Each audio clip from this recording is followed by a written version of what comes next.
2 King chapter 14 verse 14. He carried for the gold and silver and all the attention from the temple of the Lord as well as from the palace treasury.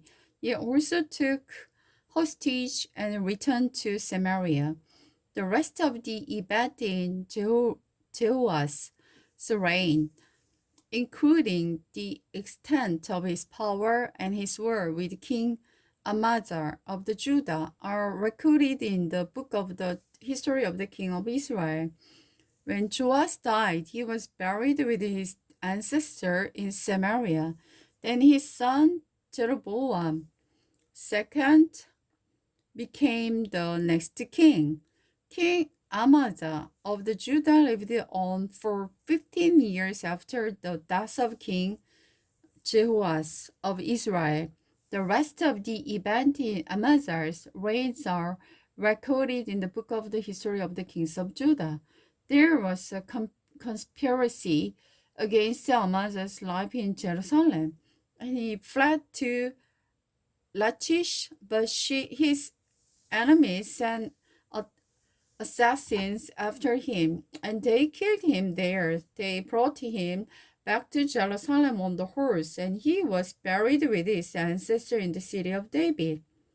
The people of Judah then crowned Amaziah's 16 years old son, Uzziah, as their next king. After his father's death, Uzziah rebuilt the town of the Elath and restored it to Judah. Jeroboam II ruled in Israel. Jeroboam II, the son of the Joash, began to rule over Israel in the 15th year of King Amaziah's reign. In Judah, Jeroboam reigned in Samaria 41 years. He did what was evil in the Lord's sight. He refused to turn from the sins of adultery that Jeroboam, son of the Nabat, had led Israel to commit.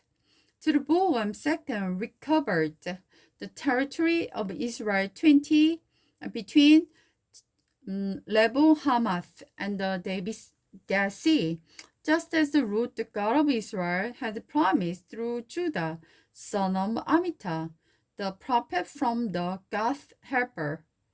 For the Lord saw the bitter suffering of everyone in Israel, how they had absolutely no one to help them.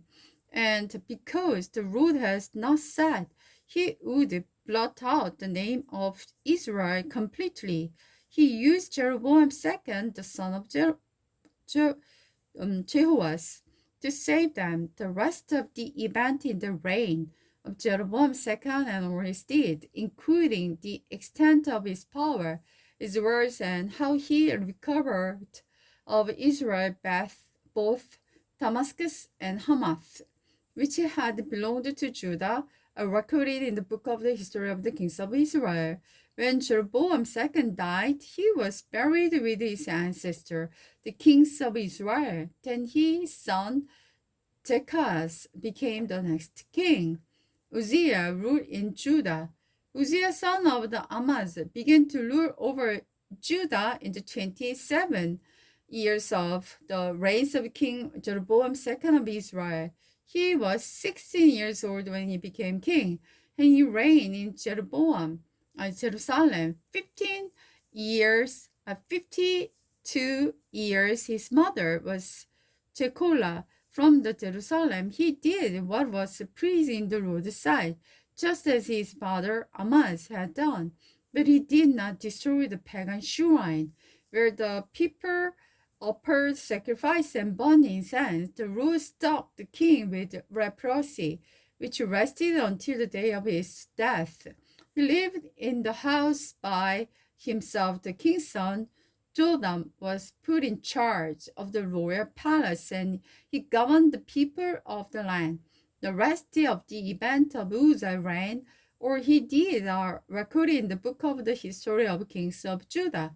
When Uzziah died, he was buried near his ancestor in the city of David. Then his son Jotham became the next king.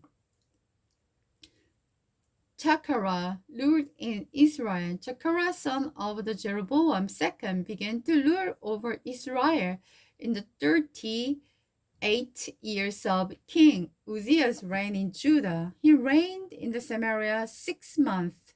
Zechariah did what was evil in the Lord's sight, as his ancestor had done. He refused to turn from the sins of adultery that Jeroboam, son of the Nebat, had led Israel to commit. Then Sulam, son of the Japheth, conspired against Zechariah, assassinated him in public, and he became the next king. The rest of the event of Zechariah's reign are recorded in the book of the history of the kings of Israel. So the Lord's message to the Jehu came true. Your descendant will be king of Israel down to 44th generation.